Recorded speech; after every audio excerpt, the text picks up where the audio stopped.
Hello guys! Hello Earth Signs, Gemini, Libra, and Aquarius. Welcome dito sa aking channel, Kapalaran 888. Welcome guys. Alamin natin kung anong messages, vibration, gabay, energy para sa inyong lahat. Ito ay general reading, so pwede kang makaresonate. Gamitin mo ang iyong intuition sa panonood. Okay, Earth Signs, Gemini, Libra, and Aquarius. Nakikita natin, tingnan ko kung ano pa yung messages. So yun, ang nakikita ko sir dito was pwedeng ang araw na ito ay sobrang parang mahirapan kang makibagay sa mga matured na tao. Hindi sa pero posibleng kung may boss ka, employer, superiors, sila ay mahirap makipag-deal sa kanila, 'di ba? Lalo na doon sa mga mayayaman. So, sinasabi ng Barasyo dito na sa araw na ito, make sure na iwasan natin na magkaroon ng kaaway na mas maedad pa sa atin, lalo na sa ganitong edad, yung nasa 60, 70, 80, 90 years old, or yung mga superior mo, yung team leader mo, boss mo, mother-in-law, father-in-law, parents mo, tiyuhin, or kung sino man itong mayaman ito, politiko, milyonaryo dyan sa paligid mo, kailangan mong maging careful kasi pwede kang magkaroon ng problema sa kanila. Okay? So, pwede kang magkaroon ng pag sila yung tao na makasagutan mo ngayon, mahihirapan ka. Magkakaroon ka ng problema. So, iwasan mo yan sa araw na ito.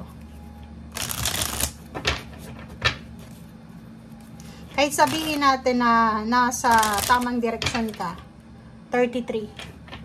Sa kultura kasi yan ng Pinoy na once na mas matanda sa'yo, like, 'di ba? May gano'n na kultura yung Pinoy, 'di ba? Na pag matanda sa'yo, kahit ikaw yung tama, kahit ikaw yung nasa 33, nasa tamang direksyon ka, once na matanda sila sa'yo, ikaw pa rin yung mali.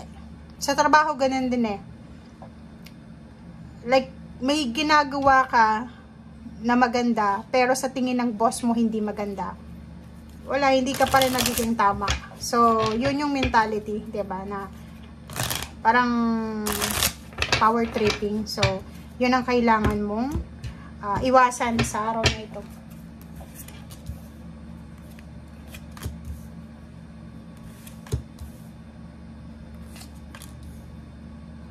Okay.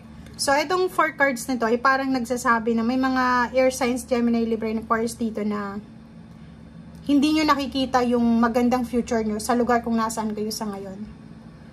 'Di ba? Parang nakikita nyo ang sarili nyo na hindi kayo aasenso sa kung nasaan kayo sa ngayon. Like, feeling nyo may mas deserve na lugar para sa inyo. Mas deserve mong lugar kaysa sa lugar kung nasaan ka ngayon. Makikita mo dito, sinasabi ng barahan na hahanapin mo talaga. 'Di ba? Hindi ka papayag, air signs, Gemini, Libra, and Aquarius, na hindi ka papayag na hindi mo makuha yung daan papunta doon sa deserve mong lugar. Kasi naniniwala ka sa sarili mo eh. Ito yung Page of Wands eh. Naniniwala ka na may lugar para sa'yo. Naniniwala ka na may isang trabaho, isang relationship, isang negosyo, isang pagpapala, isang blessings na nakatadhana sa'yo na deserve mo, na hindi mo pa siya nakikita sa ngayon. And kung makikita mo itong The Hermit, sinasabi na hahanapin mo siya. Sa ayaw at sa gusto ng mga tao sa paligid mo, hahanapin mo siya. Which is tama naman yun eh, 'di ba? So, itong Page of Wands, may napipredict ka eh, may nararamdaman ka para sa sarili mo. Nararamdaman mo na may makukuha ka, may mas deserve mo na blessings, may nararamdaman ka na para to sa akin eh. Para to sa akin, inilaan to sa akin ng Panginoon, parang ganito ganyan. So, nakikita ko sir dito, may nagre-research, may naghahanap, nagsasaliksik, busy sa pagre-research sa internet, naghahanap ng bansa na kung saan siya pwede. May gustong mag-travel, may gustong lumipat ng bahay, lumipat ng trabaho, lumipat ng bansa. Pero yung pinaka-literal dito is bansa. Gusto nyong subukan yung tumira sa ibang bansa. Gusto nyong subukan na magtrabaho sa ibang bansa. And yung iba din sa inyo dito is, it's either business to. Pwedeng gusto nyong subukan yung isang business. Pero ang nakikita ko sa inyo dito, gusto nyong umalis. Hindi na kayo masaya sa lugar kung nasaan kayo sa ngayon. Hindi kayo, yung parang feeling mo, kahit may relationship ka, kahit may trabaho ka, kahit kumakain ka naman 5 times a day, may trabaho ka naman para i-provide yung mga needs and wants mo. Pero ang feeling mo empty. Feeling mo, hindi ako para dito eh. Kailangan kong umalis, kailangan kong hanapin kung saan ako nababagay. Parang ganun yung nararamdaman mo. Okay. Okay, so kaso lang, sa kasalukuyan, medyo nangihinayang ka sa trabahong meron ka sa ngayon. Okay? So, parang sinasabi ng barahan na gagawin mo muna kung ano yung available sa ngayon habang hinahanap mo kung ano yung deserve mo. 'Di ba? Parang eto siya. Alam mo na may trabaho ka, alam mo na may ginagawa ka sa ngayon na pwedeng mag-benefit ka, like money or relationship. So, parang nahati yung decision making mo. Nasa crossroad ka, hindi mo alam kung ano yung gagawin mo, hindi mo alam kung aalis ka or mag-stay ka, pero buo yung loob mo eh, na gagawin mo muna kung ano yung available ngayon. Trabaho yan, papasukin mo muna kung anong available sa ngayon. Magtitiis ka muna, para hindi ka manghinayang, pero hindi dyan nagtatapos. Kasi gusto mong makaalis eh. 'Di ba? So, nakikita natin dito na gusto mong makaalis sa financial problems. Konting test pa. 'Di ba? Sinasabi ng baraha kung may mga karamdaman kayo, yun ang nakikita ko sa'yo. Like, may nararamdaman kang hindi maganda sa katawan mo siguro.